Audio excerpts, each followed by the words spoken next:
Well, hey guys, in today's video, I'm going to be talking about these trendy high frequency acne ones that you see all over like Instagram and Facebook ads. I was scrolling through my comments and I've noticed that I've been getting a lot of requests to review these. So what are these little high frequency device doodads? They're basically handheld devices that have a variety of different heads aimed at targeting different areas of the face. And the devices claim a lot of things beyond just improving acne. They claim to kind of help with wrinkles and boosting collagen and whatnot.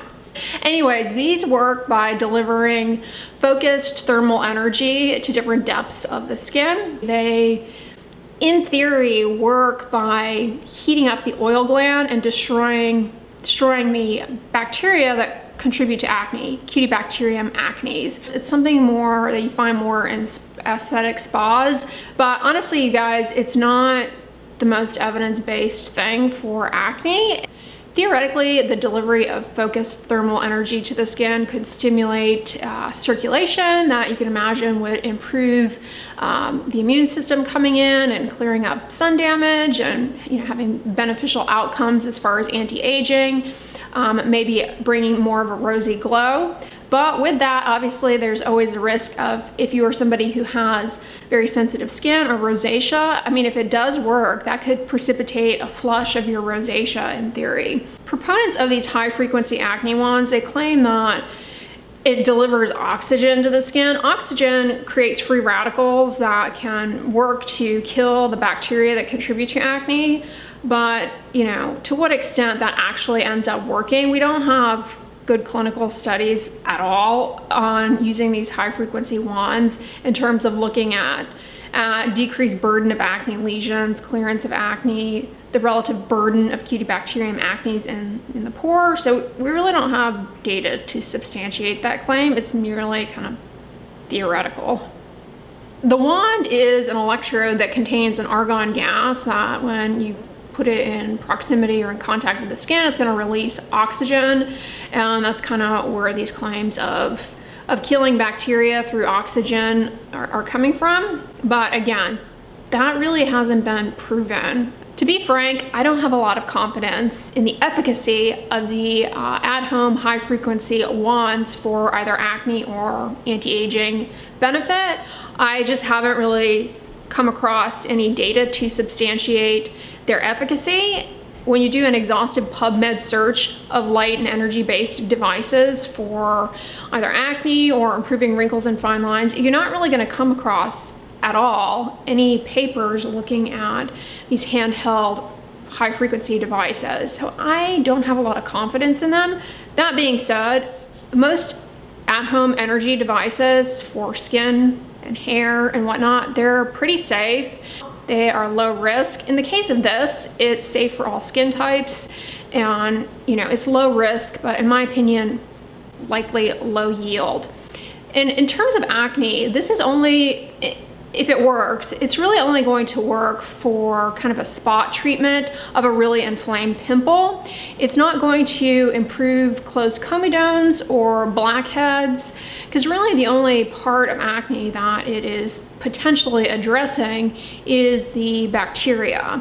Even increasing circulation and whatnot, I mean, that's not directly going to drastically improve acne overall, and it's certainly not going to impact skin cell turnover within the pore. And it's that skin cell turnover that contributes to comedo formation, plugging up of the pore. So this isn't really going to address that. So you may see some modest benefit as a spot treatment, but don't expect a miracle. And if you have severe acne that's resistant to many medical therapies, medications, topical medications, do not expect that this is going to radically change things for you. At best, it's going to be well suited for as needed spot treatments, especially in people who have pretty well controlled acne at baseline, but occasionally get that inflammatory pimple that comes up and are looking for an energy-based spot treatment. This might be a benefit, but it's a pretty big might. And in terms of improving wrinkles and fine lines and having like a true anti-aging benefit, I really think we're chasing a rainbow here, you guys.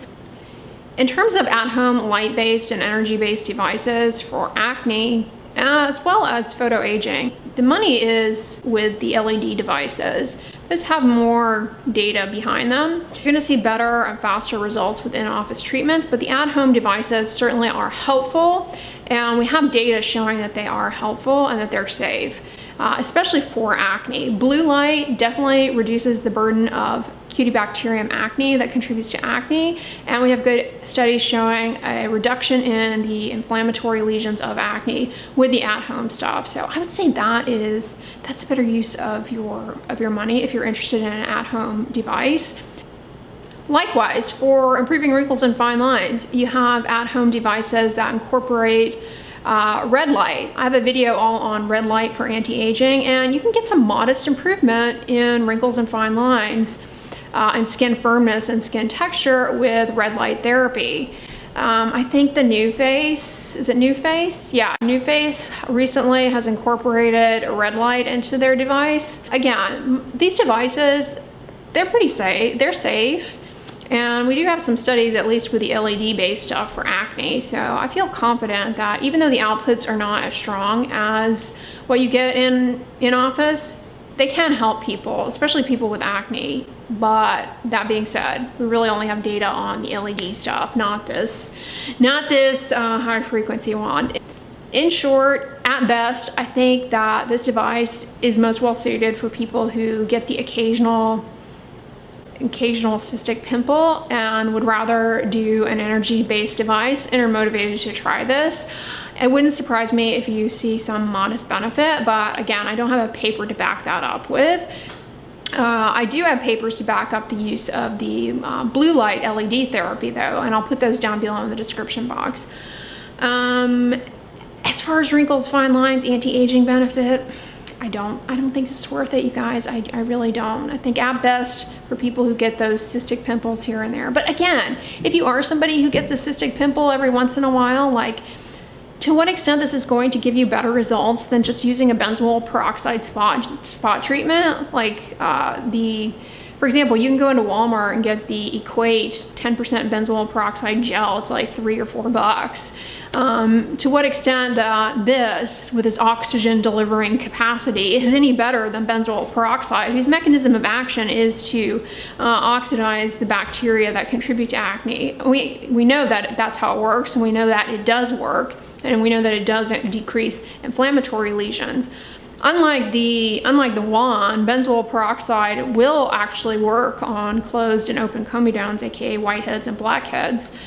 And but unlike the high frequency thing, benzoyl peroxide is pretty irritating. So there is that. But I mean, as a spot treatment, it's definitely, I don't know, it's what I would recommend you guys over this. I mean, it is on the FDA monograph for acne, and it's sold over the counter, very affordable, long track record of efficacy for acne. Whereas this, smoke and mirrors and very little regulatory oversight. So I would say skip it.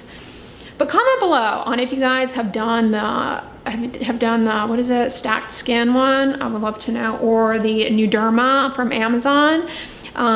Do you see benefit with it? Share in the comments. I hope this video was helpful to you guys. If you liked it, give it a thumbs up, share it with your friends, and as always, don't forget, sunscreen and subscribe. I'll talk to you guys tomorrow. Bye.